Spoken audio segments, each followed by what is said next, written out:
Hello friends. Every day I'm in the gym, I see people who are speed running visits to the accident and emergency ward or just leaving gains on the table. So today, I'm going to be ranking by order of importance gym habits that you should either strongly follow or loosely follow. My name is Tom, I'm a fitness coach. I've helped many people like yourself with their fitness whilst still enjoying life. Without further ado, let's continue with the topic at hand here. I've listed a bunch of habits in no organised order. At the bottom, let's organise. Number 1, we have the full range of motion, the deep stretch. Dr. Mike shills this a lot. People make fun of him for it. Is it important? I do believe so. How you do something is how you do everything. And if you don't use full range of motion, I would make some assumptions about your character. I would assume that you don't clean the toilet seat after you piss all over it in public.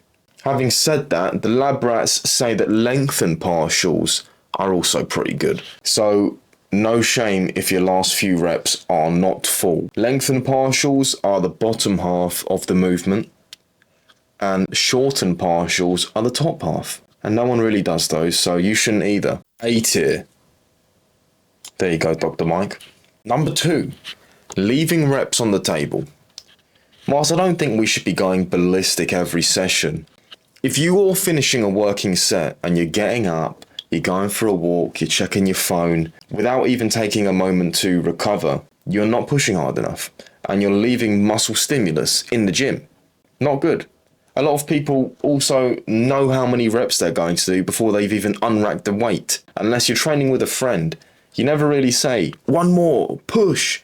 You just settle for 10 when you could have done 13. C tier, the image of the table.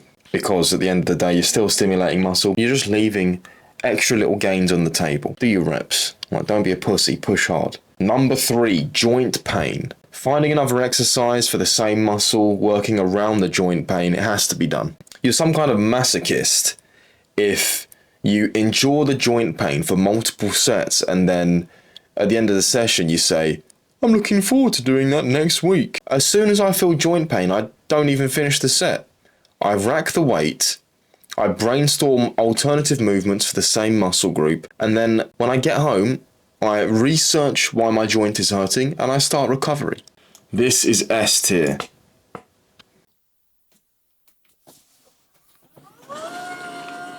We're now standing up, by the way, for joint pain, ironically. Strong base. Imagine your feet are nailed into the floor.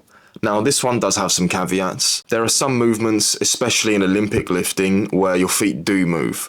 But for all of the muscle building movements I can think of where you're standing, you have to have a strong base. Some people rock on the balls of their feet to cheat a little bit. I see a lot of that with standing dumbbell bicep curls when the dudes can't handle the weight but they're too embarrassed to re-rack it without doing some reps. Typically not a great idea. Some seated movements too, bench press, shoulder press. I like to have a strong base pushing through my feet to drive up, although not completely essential. Strong base is B tier. Wow. Connect 4. Number 5, straight back 90% of the time. Arched backs terrify me in the gym. In other settings, I actually quite like them. But in the gym, very often young men like to deadlift 2 times their body weight, looking like the lowercase letter R. Sometimes I imagine the M1 Garand sound ping as their vertebrae shoots out of their back and flies through the air, twirling across the gym. Very bad, serious, major injury, life-changing shit. If you're in the middle of a compound lift and you even think, is my back straight? Big man, you need more practice until you're confident. Then the big G weights can come on, but only after you can perform it at gunpoint. Why 90% of the time? 90% is a rough percentage, it's probably more like 98.5%.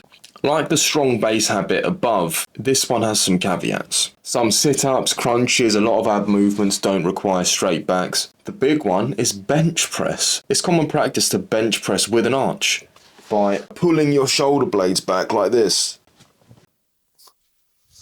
Back straight goes in S tier, otherwise you will probably not survive a gym career very long. Fun fact, did you know that your trusted fitness professionals were trained by chubby, unfit people? A few years ago, when I was doing my qualification, I was role-playing an exercise where I instructed somebody to do a bench press, and some prick with fat rolls and a clipboard told me that I was wrong. Funny world. Number 6, breathing is very important. Hit subscribe if you've been breathing whilst watching this video. In the gym, some people overthink it and go a little bit lightheaded.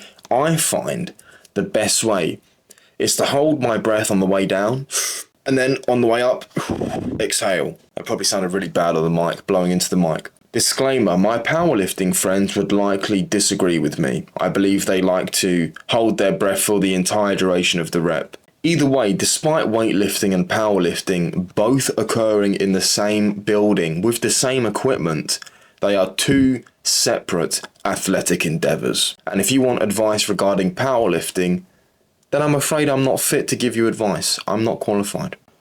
Breathing goes in A tier. Number 7, mind-muscle connection. This is kind of in the land of chakras and star signs. It's not really real, but I pretend it is, and it makes me feel better.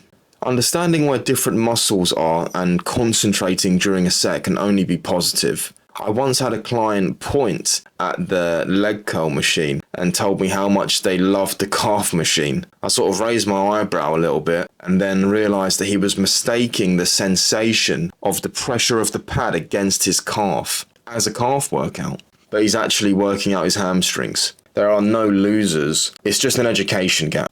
Lovely guy though. Mind-muscle connection is C tier. I'm going to watch Star Wars after this.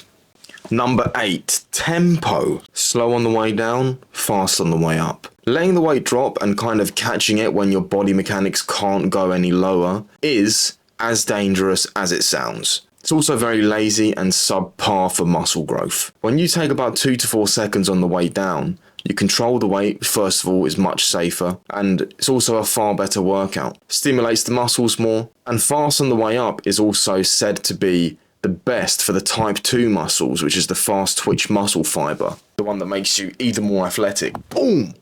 A tier. Also, shout out to everyone whose parents made them play musical instruments to get into a better school. This is a metronome to symbolise tempo, if you don't know what that is. Helps you keep tempo. Anyway. Number 9, bouncing. More commonly on push movements, if you can't pause, you can't lift. Seriously, go down a weight. You're not impressing anyone and you're losing out on muscle stimulus. Imagine killing a spider on Minecraft and leaving the XP on the floor. You don't do that. So don't bounce. A tier.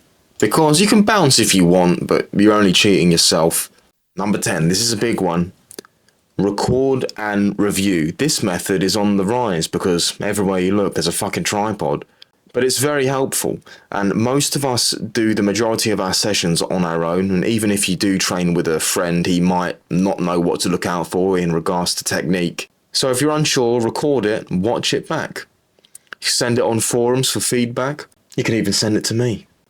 If you do post on Reddit, be careful, because the Reddit mods are really easy to upset, so make sure you read their subreddit rules, and even then they'll still probably fucking ban you.